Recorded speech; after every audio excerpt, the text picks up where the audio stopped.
খেজুর রস না খাইলে কি শীতকালের ফিল আসে? একদমই না।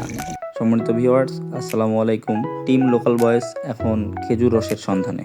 আমাদের রাতুল গাছে উঠতেছে রস নামানোর জন্য। তীব্র শীতে এভাবে গাছে ওঠা আসলেই খুব কষ্টের। একটা রস ভর্তি নাড়ি সে নামায় দিল। এখন রসটা প্রথমবারের মতো ছাঁকা হচ্ছে। আর রস খাওয়ার জন্য আমরা আগেই বলে রেখেছিলাম, আমাদের পাড়ার এক বড় ভাই সে গাছ লাগায়, সে খুব সুন্দর করে কাঁটা টাটা দিয়ে ঢেকে রাখছিল যাতে বাদুড় বা পাখি টাখি না পড়ে। আপনারা দেখতে পাচ্ছেন এই মুহূর্তে গাছ থেকে নামানো একদম টাটকা খেজুর রস ছাঁকার দৃশ্য। আমাদের মতো যারা গ্রামে থাকে তাদের জন্য শীতকালীন সময়ে এভাবে রস খাওয়াটা উপভোগ করা যায়।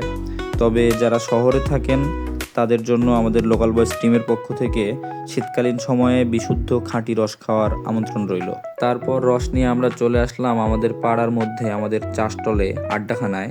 এখানে রসগুলো আরও একবার ছেঁকে জগে নেওয়া হলো। তারপর চাষটলের গ্লাসগুলোতে রস নিয়ে তার সাথে মুড়ি নিয়ে নিলাম। এই তীব্র শীতের রাতে এক গ্লাস টাটকা বিশুদ্ধ খেজুর রস তার সাথে মুড়ি, ফিলটা অন্য লেভেলের। আমার গ্লাসে মুড়ি একটু বেশি হওয়ায় আমি আঙ্গুল দিয়ে চেপে চেপে মুড়িগুলো রসের সাথে মিশিয়ে নিচ্ছিলাম। আমার মনে হয় শীতের তীব্রতায় রসের মিষ্টতা আরও বেশি হয়েছিল। রসগুলো আসলেই খুবই চমৎকার ছিল। ঠিক আছে, তো আজকে এ পর্যন্তই। দেখা হচ্ছে পরবর্তী ভিডিওতে। সে পর্যন্ত লোকাল বয়েসের সাথেই থাকুন। ধন্যবাদ। আমার লোকাল বয়েস টিম থেকে সবাই শীতের রস খাইতে পারা যায়।